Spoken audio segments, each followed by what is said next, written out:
it's Maryanne with another episode of the Influential Nonprofit. If you remember, maybe you do, maybe you don't, that in February, I hosted the Donor Attraction Forum. And I actually only hosted it for one of the 2 days because I got horribly, horribly sick between the first night and the second day. Like horribly sick. This event that I'd spent months planning, hours preparing, lining up speakers, enrolling participants, 813 registrants, and I could not attend. And I had a choice to make, and my choice was, do I cancel? I don't want to cancel. I got to reschedule, rebook speakers, you know what? The show's going to go on and it's going to go on without me. And I was able to activate the support network that I had built, the community that I had created around this event to take over for me. And they did an amazing job. It was such a great experience, and I got to pass out because that's exactly what I did. I was in no shape. But it got me thinking about support networks and how important support networks are to us and to our work. And you might think in your life, you may spend some time helping the people that you serve or the communities that you serve create support systems and support networks for themselves. But how much do we really do it for ourselves? And it is so important because it's not like, oh, support networks were for you. I'll just sit here and, suffer on my own.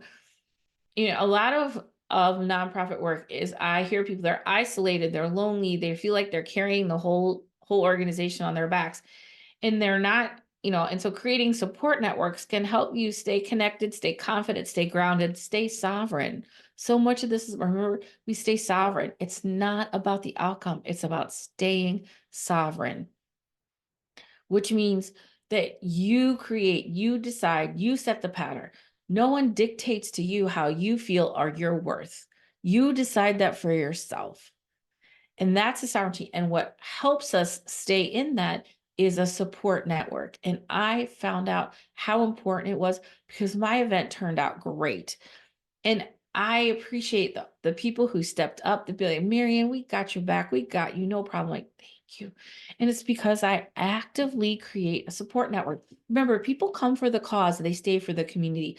You as a fundraiser are a community builder. Okay. And so mutual support is the primary task, the primary role of community. So let's talk about support networks. How can we first identify who's in our support system, and develop one for ourselves? I got some notes here. I'm just going to check them out for just a second.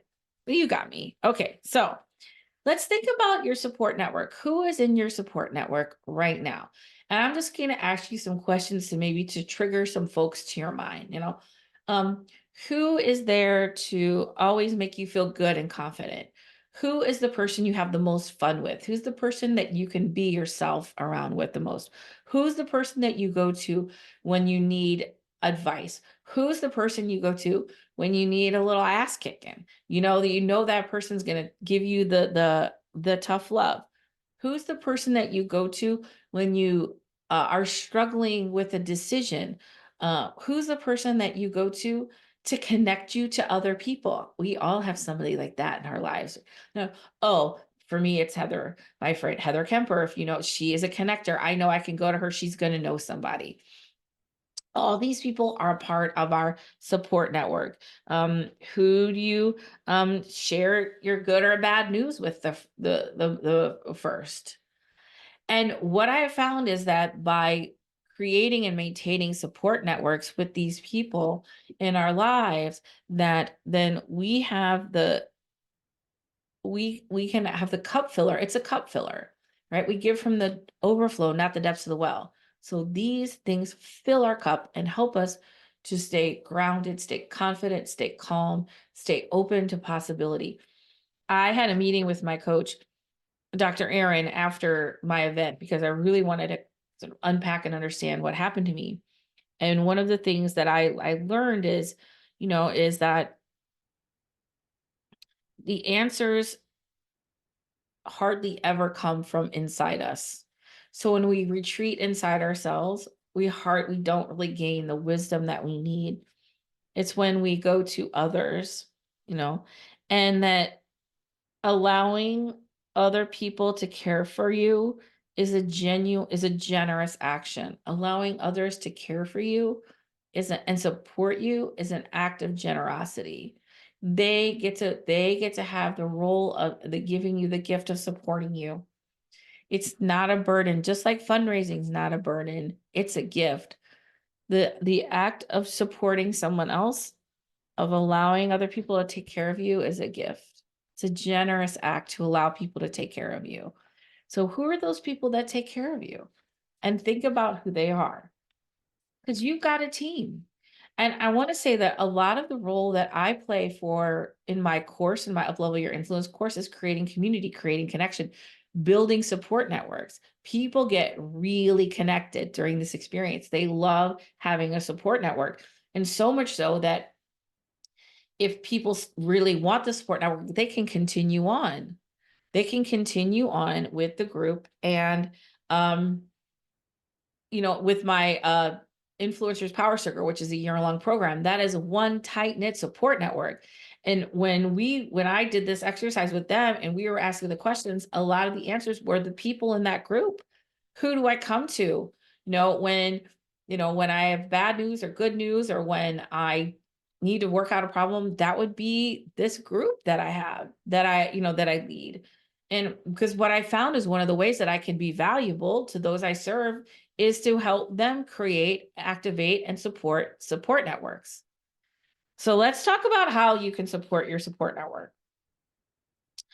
First of all, and this has really, really helped me. Like I said, the last couple of years in my life have not been great. I mean, they've been wonderful. And we had some really crazy things happen. And my husband lost both his parents and his stepdad. It was just a lot coming at us. And I'm a planner. And what I realized is I ran out of energy to plan between coming out of COVID, and kind of like not really remembering how to have a social life and all of this crazy stuff that was happening. Well, one thing that what I did was with my group of friends is we start meeting regularly once a month. Third Thursday happy hour. We've been doing it for more than a year now. These are friends that I've had for a very, very long time. They're a wonderful support system, but we realized we were sort of fragmenting. So, and hey, whoever can make it, make it. If not, that's okay. But we get to see each other once a month, and we are seeing each other once or twice a year, maybe.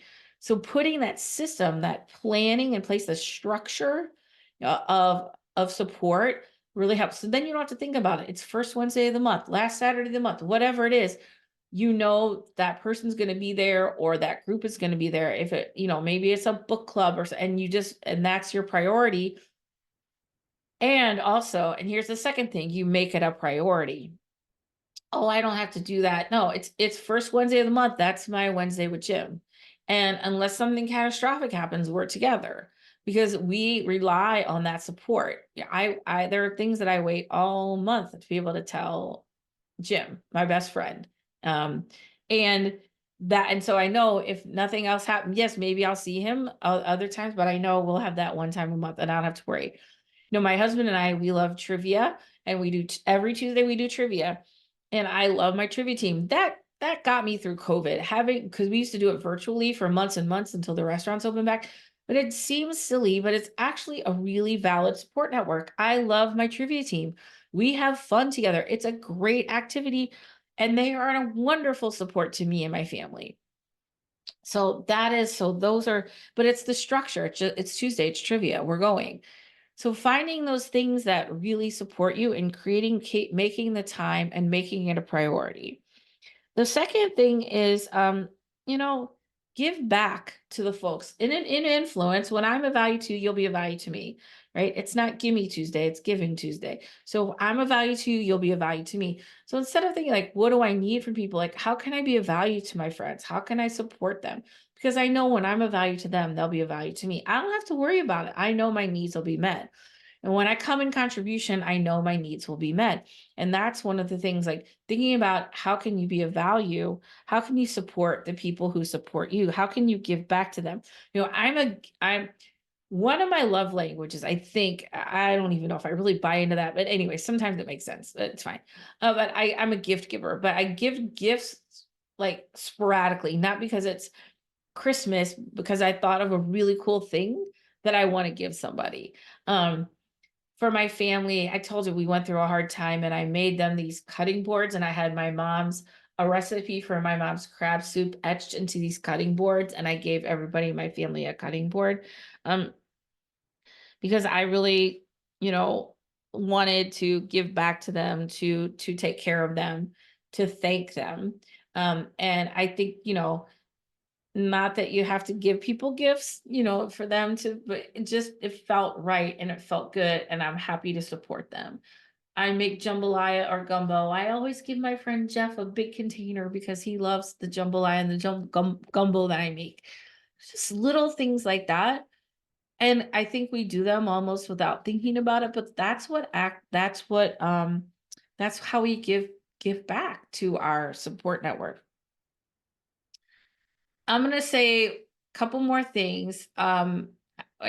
First is let go of the people that aren't really serving us.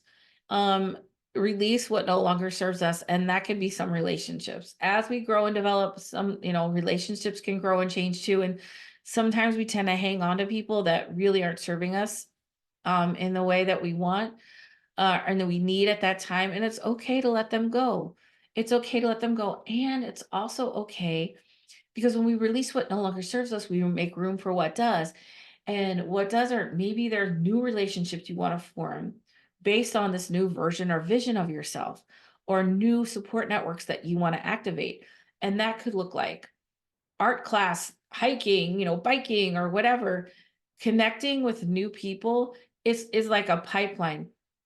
If you think about it from fundraising terms, we're always looking for new donors or new support because we want to keep that pipeline flowing. So if I'm constantly meeting new people and I'm picking up people along the way, and I can say, not everybody's going to be a great fit, but the ones are now they're, they can be a part of possibly be a part of my support system, be a part of my inner circle, or at least be a part of an external support system.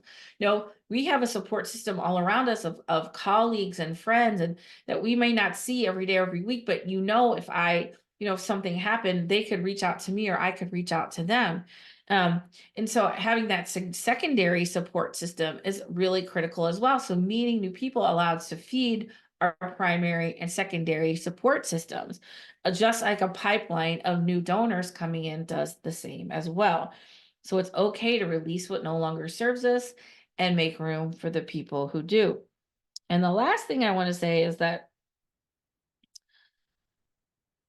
make this a priority for you. You are worthy of support. You are deserving of support.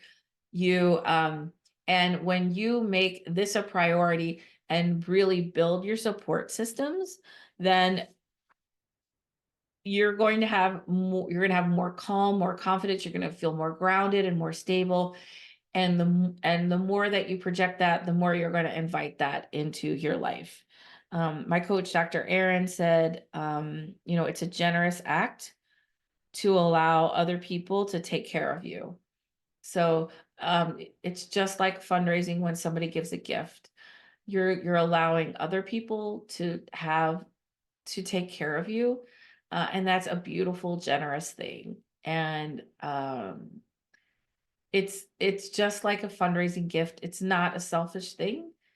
It's a beautiful thing. Like, an organization isn't selfish for asking for a gift. They are asking for help. And it's a beautiful thing for somebody to be able to meet that need. And it's a beautiful thing for somebody to be able to support you. So allowing for that support is the most critical thing. I'm in my receptivity era, the next phase of my life, the phase of life that I'm in.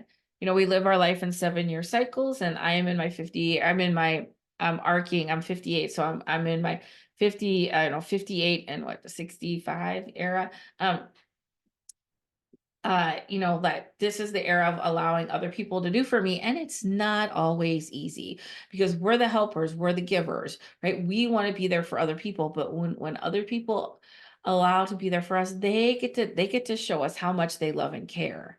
They get to be there for us. And it's a really beautiful, generous act. Remember, people come for the cause, they stay for the community. We build communities of support. And in communities of support are support networks. And it's so critical to the work we do to create these communities of support, not only for those to support those we serve, but to support us. So think about it. Who is in your support network? You know, um, who do you want to cultivate? Who don't you have that you'd like to have? Maybe we could go find those. And one of the roles that I feel like I said is creating connection, creating community, helping people create connection and build support so they don't feel like they're doing it alone. You don't have to carry this organization on your back. Many years ago, this woman said, it's like executive Maryanne, it feels like I'm an executive director's anonymous. I said, exactly that kind of support. You don't need to do it alone. And in fact, you're not doing it alone. You can't do it alone. And when we intentionally cultivate, activate, and support our support networks, it allows us to do our best work and really, really shine.